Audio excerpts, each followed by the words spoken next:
Hey guys, welcome to my YouTube channel. My name is Black.cherry.heart, but you can call me Becca, and I'm into weird stuff. Serial killers and true crime and all of that sort of thing. And this is my first video talking about that stuff. You know, I was gonna make this. I was worried about the lighting and the location and the camera angles, and I was worried about my makeup, and I realized that if I just kept worrying about all of that stuff that doesn't matter, I was never gonna make this video. So I'm here in the front yard. I've got my Dr. Pepper and my notes, and I'm just gonna chill, and we're just gonna talk about serial killers and hope that the dog doesn't start barking. I figure the best serial killer to start with is gotta be Albert Fish. He's my favorite to learn about. I find him super interesting. He's just riddled with psychosis and just mental illness and paraphilias, and he's a cannibal. You all know I love a good cannibal. So Albert Fish was actually born Hamilton Fish to Randall and Ellen Fish on May 19th, 1870. Randall was disgustingly Ellen's senior by 43 years, which was gross and just made things weird from the get-go.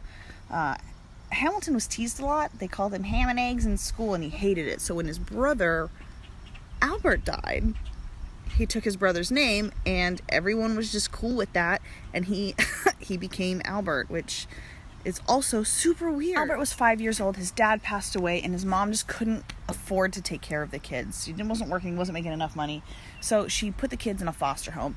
And Albert Fish has on numerous occasions stated that his time in the orphanage is what started him on his road of sin and debauchery. He was beaten by everybody. He was beaten by the people that worked there. He was beaten by the kids. He was made fun of. He was bullied. And all of that got a lot worse when he started getting erections during those beatings. He said that was when he learned that he really, really liked pain.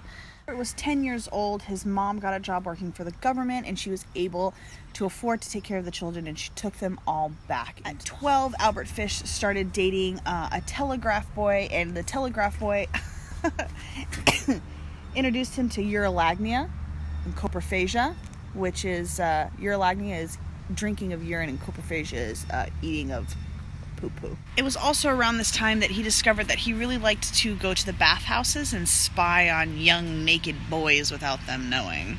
So it's just, he's 12 at this point, and he likes being beaten, he likes eating poop, he likes drinking pee, and he likes spying on naked boys. Like, this is, it's rough. It was around this time as well that he started sending super disgusting letters to women who had put out classified ads, like looking for a husband or whatever in the newspaper, which was a thing back then. You can find them on the internet, but let's just say he tells her how much he wants to eat her poop. He calls it peanut butter. February 6th, 1930, Albert gets married to Estella Wilcox, a girl 9 years his junior. It was a marriage that his mom had set up. They end up having 6 kids together.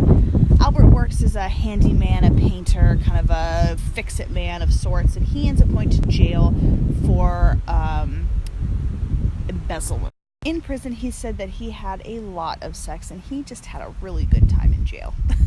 He goes back to working as a house painter or construction worker handyman, and also goes back to raping and molesting young boys, preferably under 6. Now, none of this has been proven. This is all just him telling us this, but this is what he has said. He also got involved with a young man who took him to a Body Works museum, and he saw a dissection of a penis, and he, at that point, became fascinated with castrations. So along the same time as he's dating the guy that takes him to the museum, he's also dating a mentally handicapped guy, and they have a very intense S&M relationship. And they switch. Sometimes Fish is the top, sometimes he's the bottom, but it's intense. And one day he takes him to a bar and ties him up and is beating the crap out of him, and he decides that he is going to castrate him. And he waits till he gets erect and then uses a pair of scissors to cut the tip of his wing-wang off. Fish had every intentions of killing his lover that day, but he said that the look on his face made him feel bad, so he gave him $10, gave him a kiss on the forehead, and walked away. And we don't have any idea what happened to that guy. 1917, Albert's wife leaves him, and this is where he totally loses it. He starts hearing voices. He starts seeing Jesus. Like, he goes completely off the deep end. One time his kids came in, they found him wrapped up naked in a carpet roll. Like, he just lost it. When he became obsessed with eating raw meat, he himself ate the raw meat. He served it to his children, and he claims that he's eaten and had children in every state in the United States. So is it possible that he was feeding people to his kids? Maybe. He kind of alludes to that, but there's zero proof of it. He had this idea that eating meat, eating flesh, drinking blood and stuff got him closer to godliness, and that the pain also made him more of a religious man. There was a lot of like Christian ideology and like in religious stuff kind of intertwined into his psychosis.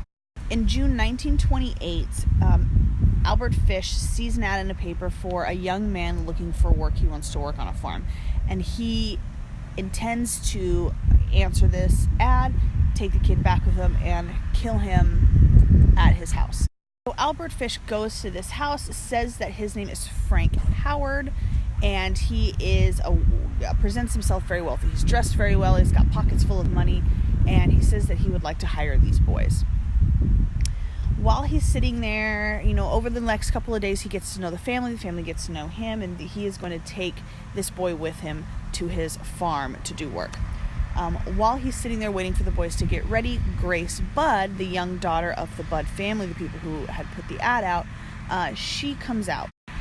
He decides almost immediately that he is no longer going to take the boy, and he is going to take and eat Grace Budd. She is very tomboyish in the way she presents herself and the way that she acts. She's much younger than her older brothers, and he's into it. So he convinces the parents that his niece is in town, and he wants to take Grace Budd to his niece's birthday party. The dad is all for it. The mom takes convincing, but eventually everybody's on board, and Grace Budd walks off with this man that they just met, off into the distance. It turns out that the address that Albert Fish had given the parents of Grace Budd, saying that that's where the party was, the address didn't exist, and so clearly they weren't there, and now Grace Budd is missing.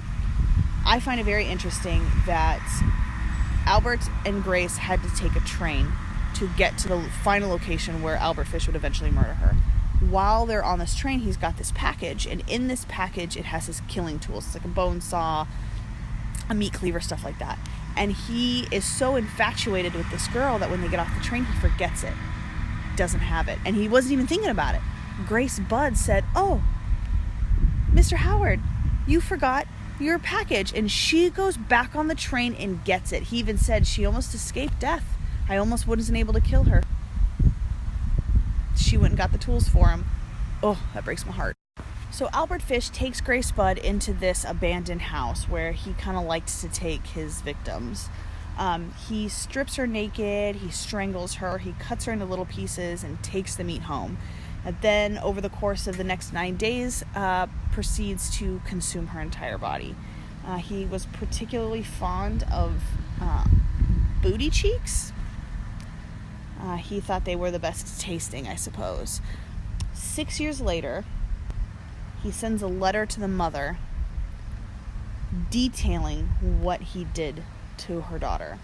He makes a point to tell her that he didn't rape her, that she died a virgin, like somehow that's some sort of, she takes solace in that, but he goes into detail, and you can find that letter on the internet. It's heartbreaking to know that the mother got that letter.